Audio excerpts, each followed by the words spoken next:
Okay, so welcome to Montelvini. As you can see, now we're going to do a tour of the winery itself. First up, the most important, as you know, we just finished harvest a few days ago. This is the first step of the harvest, the way of the grapes that come in every day. So Montelvini itself has 30 acres of vineyard. All the rest of the grapes are bought from local producers. We have about 220 producers. So for more or less a month, we have lines and lines of tractors coming in, just delivering the grapes. So here, now it's closed because today it's finished, but we can see through the windows. Here's where the grapes are unloaded inside these tanks. So we have two tanks, one for the white grapes and one for the red grapes further along. So this is the first step.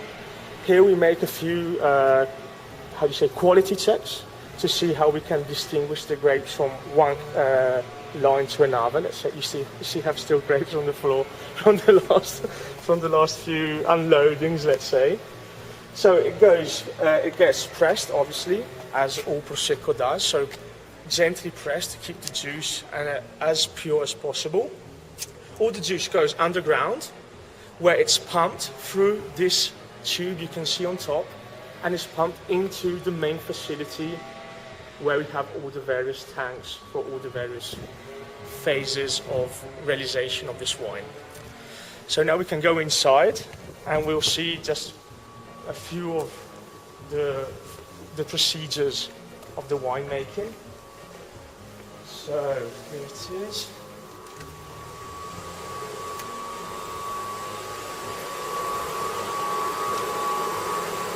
So here are a few of our tanks.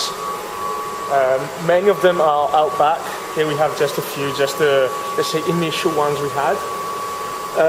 Montelvini itself can hold up to 6 million liters of wine at one time. We do 2 turnovers during a year, so we have a total capacity of 12 million liters of wine yearly. One good thing about Montelvini is, as you can see, all the machinery is from Dalla Toffola, which is a leading technological machinery producer, which is just behind the corner. And we have the luck that we can try in preview all their new machinery, so we always have the best of technology. This is also a showroom for them to come and show their customers how it works and how the latest technology works. So this gives us always a top-notch quality and technological products. So as you can see, standard tanks for first fermentation, and we use them also for second fermentation, so to give it the bubbles to the wine, let's say. I don't know if you want me to explain all the winemaking procedure, but I'm sure you already heard of it quite often in these days. So here we have all filters, all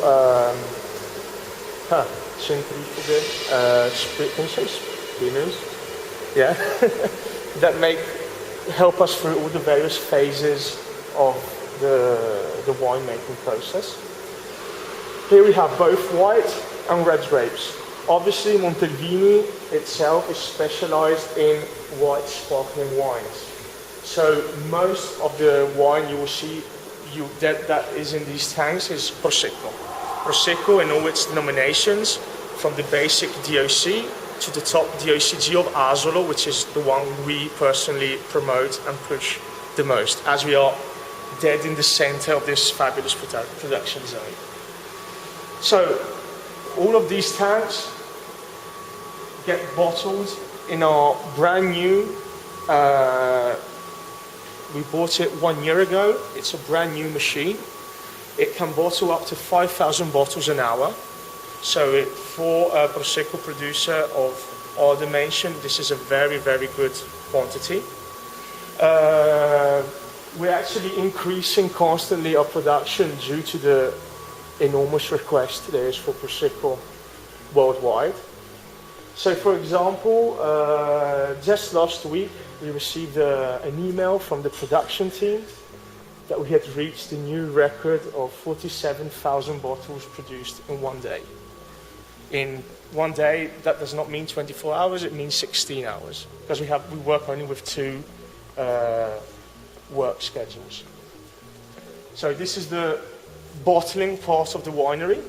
You see it's, now everything obviously is silent and still, but I can assure you that throughout the week it's quite noisy in here.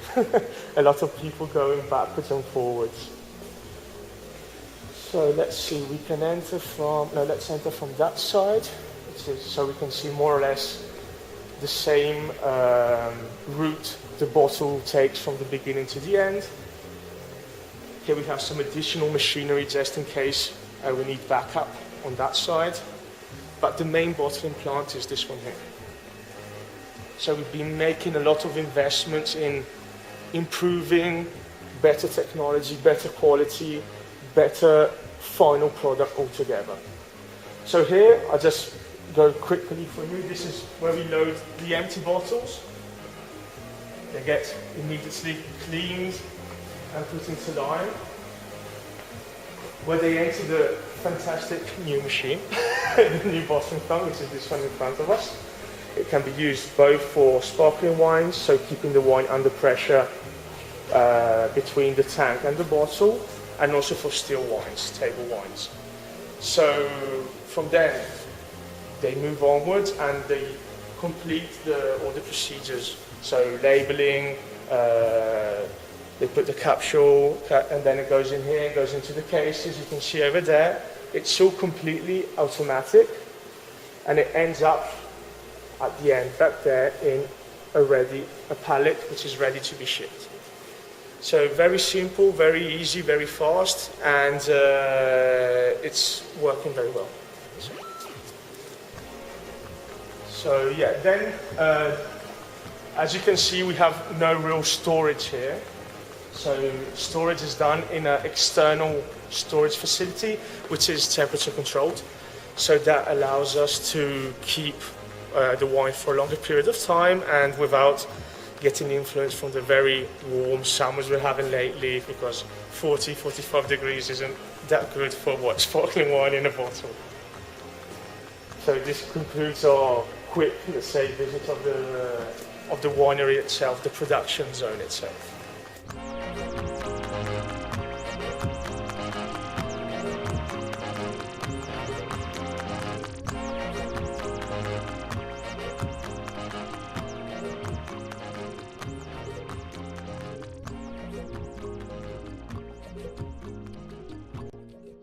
So as you can see here, we're walking through our vineyards of Glera. Glera, as you know, is the grape used to make Prosecco. Here we're talking about 5 acres of Prosecco that we use to make roughly 200,000 bottles of the premium DOCG Prosecco of Asolo. These bottles are then sold domestically and also internationally to roughly 41 countries worldwide.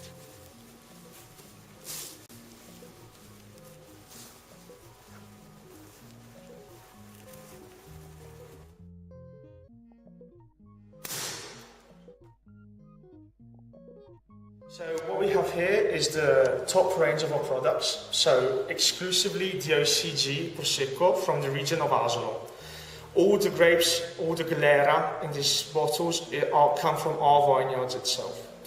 So starting off, we have a basic Asolo Prosecco Superiore DOCG Millesimato Extra Brut. So the name is very long, but the longer means it has a lot more qualities and a lot more specifics to it. So Extra Brut is actually very particular for a Prosecco.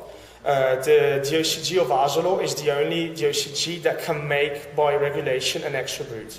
So it's not very usual in Prosecco, but we're trying to push it because we find it's very interesting, very dry. We're talking about 5 grams of sugar per litre.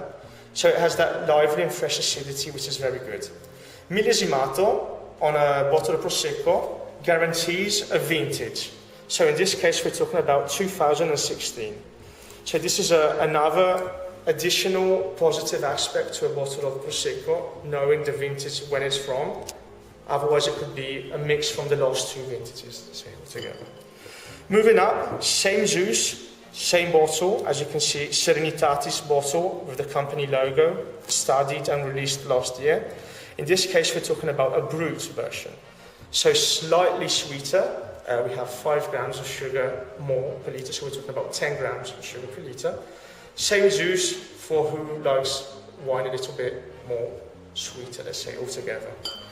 Finally, we have the extra dry. So, always same juice, additional sugar, 15 grams of sugar per litre. This itself is the most sold kind of Prosecco. Most of people globally appreciate this level of sweetness. So, for this range, but also for the other ranges we have, the Prosecco Extra Dry is always the most appreciated. Last but not least, we have a particular bottle. It's called Il Brutto, translated the ugly. Not in a literal way, obviously. This is always a Prosecco, always DOCG. The particularity of this is that the second fermentation is made in the bottle, like you would do with a champagne, let's say. Obviously, we're not talking about champagne, but just to give you an idea of what it is. So here we have nearly 0 residual sugar. We're talking about, I think, 2 grams per litre. The fun fact about this is that you have the yeast in the bottle. So when you pour it, there are 2 philosophies in drinking this wine. Philosophy number 1, pour it and do not mix the yeast with the wine. Second philosophy, the one I appreciate the most, is actually mix the bottle together so the wine is nice and cloudy and you can really taste the yeast, the bread. It's a different type of Prosecco, but it's the old way of making Prosecco as they used to do it many years ago. So here we have the top range of what Montelvini can offer in the Prosecco sparkling wine panorama.